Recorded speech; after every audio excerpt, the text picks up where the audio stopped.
From Jember, East Java, Indonesia, my name is Arif and welcome to the second part of episode keempat. Yay! welcome back to Podcasta. Sedikit highlight ya, sebelum kita masuk ke part 2, bahwa kami selalu, aku dan Mas Eko, portable, ngobrolin tentang perkembangan internet dan smartphone. Nah, di part 2 ini, kami akan sambung dengan situasi pandemi yang mengharuskan pengguna smartphone untuk mengalihkan perhatiannya dari online education rather than smartphone as an entertaining device. Nah, seperti yang kita bahas di part 1 kemarin bahwa smartphone ini sejauh ini hanya untuk entertaining. I mean, TikTok, Hago, media sosial seperti Facebook, Twitter, lalu ada beberapa permainan seperti PUBG. Semuanya platform sepertinya berkembang ke arah entertaining. Nah, di masa pandemi seperti sekarang ini, aku pikir akan sangat menarik ya ketika kita ngobrolin tentang perkembangan platform-platform di dunia pendidikan di masa pandemi seperti ini. Bagaimana keseruannya? Langsung saja kita ke part 2.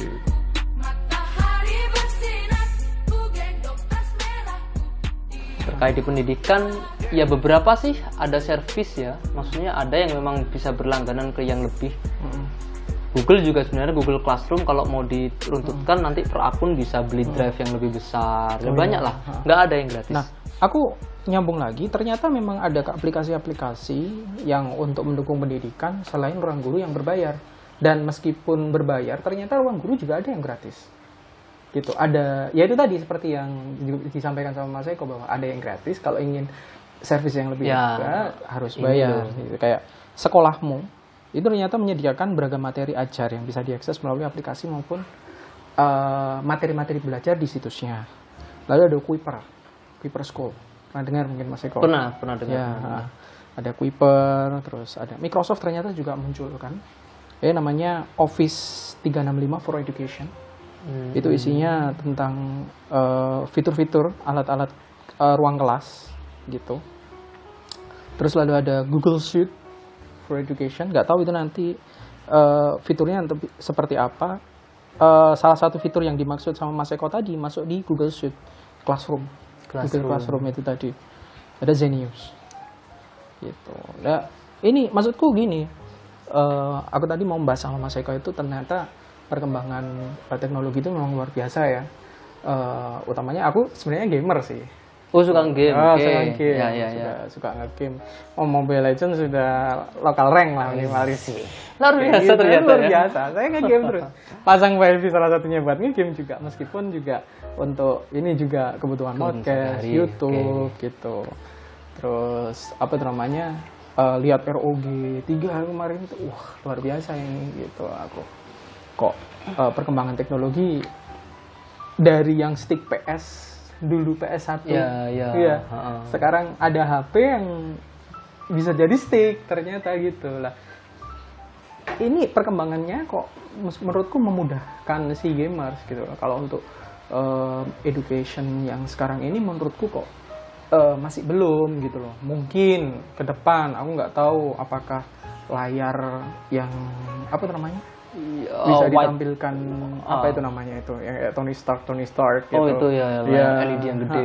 Kenapa kok perkembangannya tidak ke arah situ gitu? Itu kan mahal itu Mas. Mahal ya. Miliaran tuh Mas. Mahal itu karena mungkin sedikit yang meneliti kan gitu. Sedikit pangsa pasarnya memang bukan pangsa pasar classroom, pangsa pasar eksekutif, kantor gede, megah. Mungkin masuk sih perusahaan sebesar ini dengan gedung seperti ini masih pakai papan tulis yang layar putih itu kan kurang jreng kalau dilihat klien atau apalah, itu urusan prestis sosial aja. Nah itu, aku mau membahas itu di ranah itu. Tapi ternyata memang perkembangannya belum sampai ke situ ya, education. Karena smartphone ini menurutku masih ke arah entertaining. Smartphone gimana?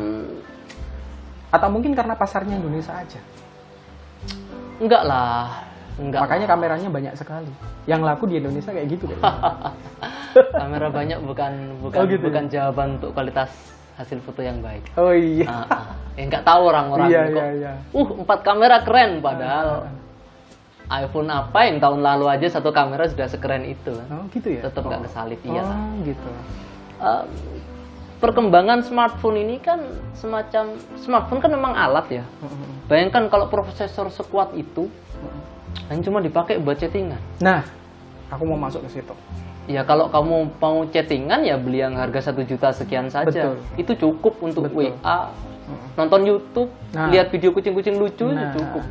Tapi kalau ingin yang lebih, saya bukan anak alay chattingan, saya ini eksekutif loh.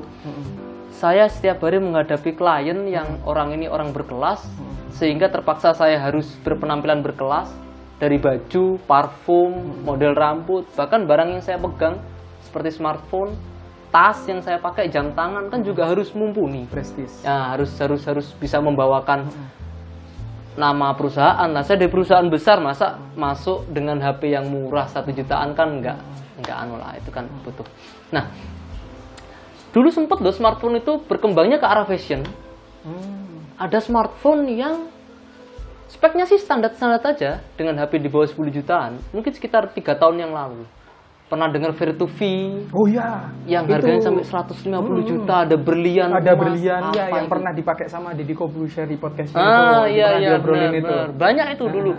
Ada kalau ingat dulu BlackBerry Porsche Edition dengan spek yang sama, BlackBerry biasa itu kalau nggak salah BlackBerry Key 10 mungkin ya. BlackBerry Key 10 itu dulu pertama keluar 6 juta.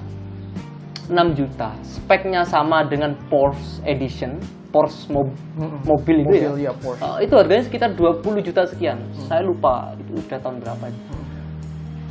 Isi sama, fungsi sama, model beda, kekuatan sama. Cuman karena ini Porsche Edition seakan-akan ketika kita ngobrol sama orang terus HP ini kita pakai, orang ngelirik, wow, Porsche Edition. Ini bukan orang sembarangan. Nah, sosial-sosial seperti itulah yang ingin dikejar. Dan kenapa harga iPhone kok tetap mahal? Nah, kalau iPhone menurut Mas Eko gimana? Ya. Kayak misal orang bawa iPhone kayak lebih, wah iPhone gitu. Nah, itu kan diciptakan sebenarnya. Kalau kita mau ngomong fungsi, HP iPhone yang sekarang 20 jutaan itu kalau secara fungsi sama HP Android harga 8 juta cukup sudah. Cukup sudah, sangat cukup sekali. Bahkan yang harga 3 jutaan pun sudah keren. Berarti ya memang mereka menjual nama ya? Memang menjual prestis. Memang menjual prestis itu tadi. Mas Ari punya mobil Avanza harga 100 juta sekian. Ngapain harus beli mobil yang harga 1,3 M, harga 3 M kalau sama-sama mau dipakai ke Surabaya pulang pergi? Malah yang mobil sport hanya 2 pintu untuk 2 orang. Ngapain kalau bukan prestis? Iya kan? Kecepatan. Biarpun mobil Mas Arif bisa sampai 100 km per jam, 500 km per jam di jalan, tapi lo jalan rame. Oh, Raisa. Sini Surabaya nggak bisa lah, ngapain? Kan ngapain pertanyaannya? Terus apa yang orang itu beli? Bukan alat transportasi, Mas, tapi prestis. Dan prestis smartphone itu juga ada. Termasuk yang mungkin paling mudah dan masuk akal dijangkau ya iPhone terbaru, karena memang harganya mahal. Dan semakin akan mahal karena memang ada sosial di situ. Memang sengaja perusahaan membuatnya seperti itu. Brand punya nama, punya nilai lebih. Ya gitu-gitu deh. Lebih ke fashion, lebih ke prestis. Ada yang lebih ke gaming dari yang ngomong ya. Gaming. Harganya 10 juta tapi udah gaming banget modelnya, ya speknya. Ada yang hanya malah ada HP yang edisi khusus yang keluarnya hanya sekian unit. Oh iya, ada. Kan? Yang ini legendaris loh gitu loh. Dulu pernah ada iPhone apa itu? Saya lupa, iPhone kalau nggak salah series saya lupa. Casingnya itu dimiripkan dengan iPhone series pertama. Oh. Terus di belakangnya ini ada potongan kain jaketnya Steve Jobs. Geblek. Itu dijual. Serius, itu dijual. Ngapain gitu loh? Ngapain? Potongan jaketnya. Potongan jaketnya ya kan? Ngomongin potongan jaketnya. Aku kemarin habis ini lihat apa itu namanya? Podcastnya Deddy. Sama Dinar Candy. Sempak kancut. Iya. Laku 50 juta di Indonesia. Nah, itu kan ngapain? Padahal kalau make kan juga ditutupi sama celana ya kan, sama rok kan. Kan makainya kan di dalam, nggak pakai di luar. Itu kan apa ya, nggak ngerti. Pengembangannya emang kalau dibawa ke fashion, trend, apalagi bawa prestis, memang harga nggak masuk akal. Nggak masuk akal. Jadi smartphone juga sudah tidak lagi phone. Saya kira sekarang harus ada istilah baru ini. Iya betul. Untuk smartphone, kayaknya lebih ke smart device atau apalah. Iya betul. Karena phone sekarang sudah nggak phone lagi. Emang satu hari berapa kali sih HP-nya dibuat telepon? Telepon? Jarang. Jarang kan? Paling banyak buat medsos kan? Iya, Instagram, TikTok, lihat YouTube itu kan. Jadi memang arah komunikasi kita sudah tidak sama. Cara komunikasi kita tidak sama dengan mungkin 5 tahun yang lalu sudah beda. 5 tahun lagi yang nggak tahu. Mungkin orang-orang sudah nggak chatting. Mungkin langsung video call. Iya. Karena mungkin data lebih murah, akses lebih cepat. Nah, ngomongin data lebih murah. Mas Eko mungkin punya informasi tentang yang pertama kecepatan, yang kedua tentang harga. Aku sih kemarin belum sempat riset ya, tapi aku pernah dengar kalau harga untuk data di Indonesia itu sebenarnya terlampau tinggi untuk Asia Tenggara.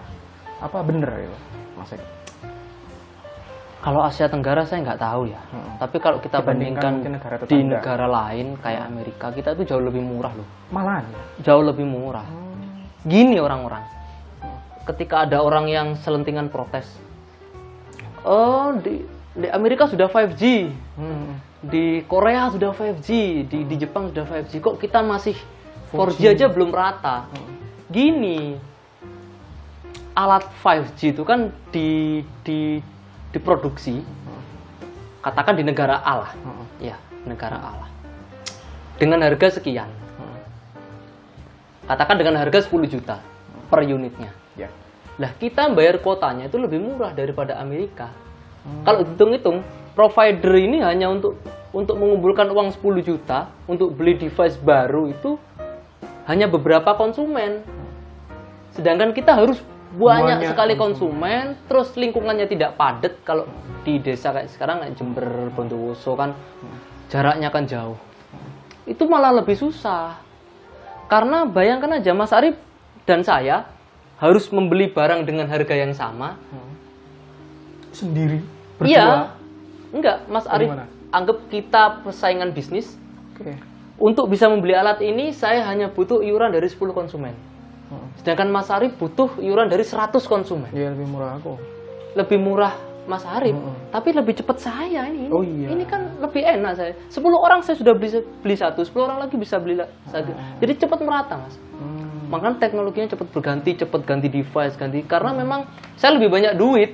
Konsumen saya lebih banyak duit daripada konsumennya Mas Arif. Meskipun lebih mahal itu tadi ya. Lebih mahal kan relatif ya? Relatif, karena bener. Pendapatan per kapitanya juga beda Indonesia sama Amerika. Bagi mereka ya 5 giga ya murah. Dengan harga 500.000 itu 5 giga ya murah.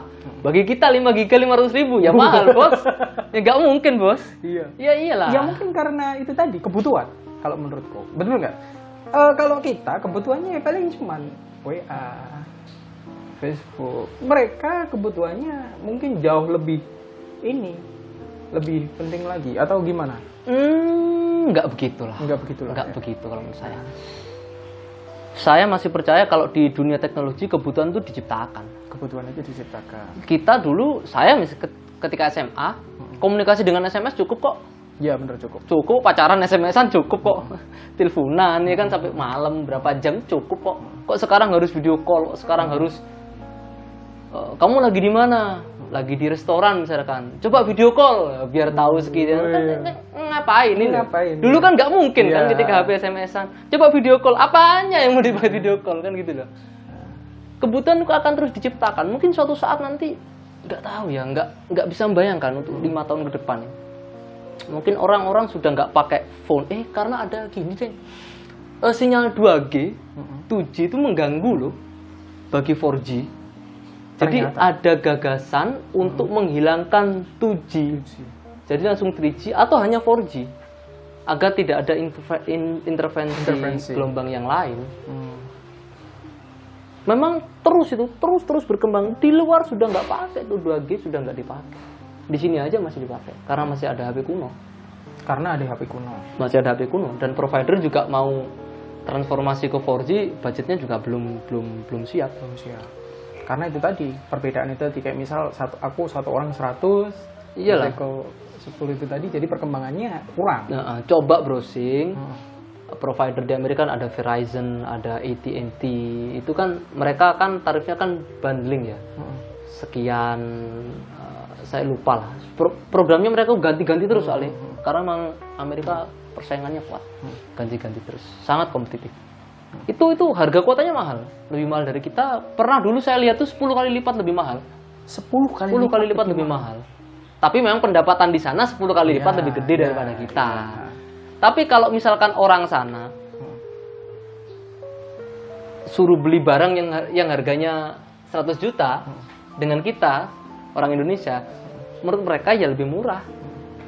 Cuma 100 juta rupiah. Di sini loh hanya setara dengan gaji saya 2 bulan misalkan begitu. Kalau di sini 100 juta setara dengan gaji berapa bulan kan gitu.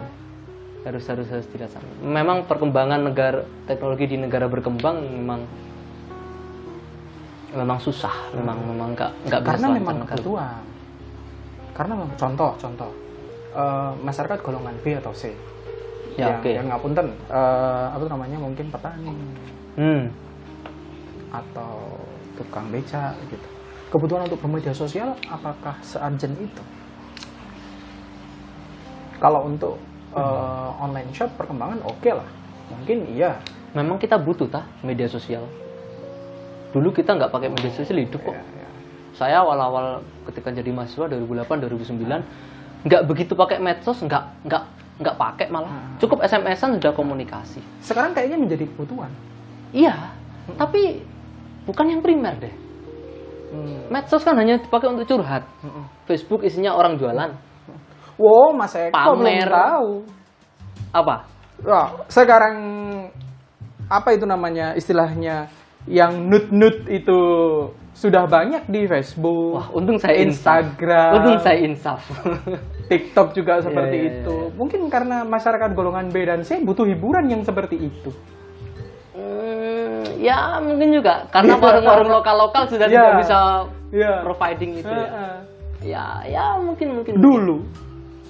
Sorry nih ya, kalau kita mau beli bokep bayar. Sekarang pokok ada data, ada HP, dapat. Oh iya. Jadi perkembangan teknologi itu luar biasa. Memang seperti dua mata pedang ya. Memang bisa digunakan untuk hal baik, bisa digunakan untuk hal buruk. Ya. Makanya tadi aku mengawali, apakah memang betul perkembangan teknologi ini sepertinya di-push di entertaining. Sorry di Indonesia. Karena kita mulai dari Instagram, muncul TikTok, berkembang luar biasa di Indonesia, ya kan? YouTube yang tadinya untuk content creator, as a content creator, sekarang menurun karena menjadi tontonan sekarang. Banyak gitu. konten-konten nggak penting. Konten-konten Alay-alay seperti si Gledek gitu ya kan. Makanya ketika pandemi, sebenarnya ini teknologi ini kan sebenarnya sudah lama, ya, sudah lama. Makanya ketika pandemi yang seakan-akan di-push untuk jualan di online, terus pendidikan, ranah pendidikan, karena semuanya harus online. Materi pembelajaran online. Kayaknya gagap gitu. Berarti kan kayaknya memang untuk di Indonesia pada umumnya perkembangan teknologi itu hanya untuk entertaining. Makanya ketika di-push ke arah yang berbeda untuk bisnis dan pendidikan, rasanya itu gagap. Bingung. Kok seperti ini. Ada guru yang punya, yang sebenarnya nggak butuh sih Samsung S10. Iya. Tapi karena ini media, ini mas butuh untuk pembelajaran online, jadi saya butuh S10. Oppo 2 jutaan cukup bos. Ya, makanya. Iya, Xiaomi 2 jutaan cukup bos. Makanya itu. Ini counter HP mana yang sepi? Nggak ada. Ya. Karena kebutuhan online itu tadi. Dan pinter-pinternya salesnya mereka, ini online harus butuh ini. Artinya kan, satu, kita gagap. Padahal perkembangannya teknologi itu sudah besar. Maksudnya sudah lama ini. Yang kedua, karena ternyata edukasi atau pendidikan teknologi di kita itu kayaknya masih kurang. Kesimpulan terakhir untuk Mas Eko. Jadi menurut Mas Eko itu gimana untuk gadget di Indonesia? Entertaining, pendidikan, bisnis. Kalau di Indonesia kayaknya yang berkembang, yang lagi ngehits memang di entertainment untuk hiburan pribadi ya. Karena ya orang sekarang ngopi mainan HP kok. Nggak ngobrol. Udah nggak ngobrol. Iya, terus ngapain? Nge-game. Yang penting di rumah kan. Oh iya. Nge-game di rumah. Iya. Saya di rumah ada wifi, bisa sambil makan mie kan enak di rumah sendiri. Orang-orang ya itu sekarang. Jadi cemas sebenarnya. Ada rasa cemas ya. Saya sebagai bukan pengamat ya apa ya. Tukang maidu lah. Sebagai tukang maidu. Penikmat ini kan ada rasa cemas. Mental yang tidak siap dalam memakai sebuah hal atau suatu hal ini pasti bakal nyasar. Dan pasar industri tidak melihat itu sebagai sebuah kecelakaan tapi sebuah peluang baru. Oh iya. Bisnis kok. Bisnis. Duit kok. Uang. Kapitalis. Smartphone kan asalnya phone untuk komunikasi. Iya. Loh, Facebook bisa rame. Bikin ini Loh. Kecelakaan tadi yang salah arah tadi malah diarahkan. Terus. Sampai masyarakat nanti tersadar, loh, kenapa sejauh ini? Mereka kembali lagi. Ya udah, nanti bakal disasarkan lagi gitu terus. Yang penting duit. Jadi kita nggak bisa berharap besar sama industri ya. Industri ya wis begitu itu, nyari laba yang penting. Bukan kepentingan masyarakat atau apa itulah, enggak yakin. Oke. Menarik. Nggak kerasa kita sudah lama sekali, hampir lebih dari setengah jam, luar biasa 40 menit ya? Iya, 40 menit. Nanti mungkin padahal akan kopi aku saya bagi belum habis. 2 part. Oh, 2 part. Iya, okay. 2 part aja supaya pendengar juga nggak ini. Wow, ternyata 40 menit sendiri. Oke. Terima kasih Mas Eko atas kedatangannya. Terima kasih. Jangan bosan-bosan, nanti bakalan aku undang lagi di podcast di season 2 mungkin. Oh, kita iya, akan ngobrolin tentang nanti kita kebahasaan di gadget. Royaltinya diobrolkan lagi. Oh, siap lah, pasti. Royaltinya nanti kontraknya. Oke. Semoga makin seru ya podcastnya ya. Jangan lupa untuk kalian yang penasaran nanti di episode selanjutnya kita mau ngobrolin apa, dengerin terus podcastan. Semoga kalian menikmatinya. See you and thank you very much.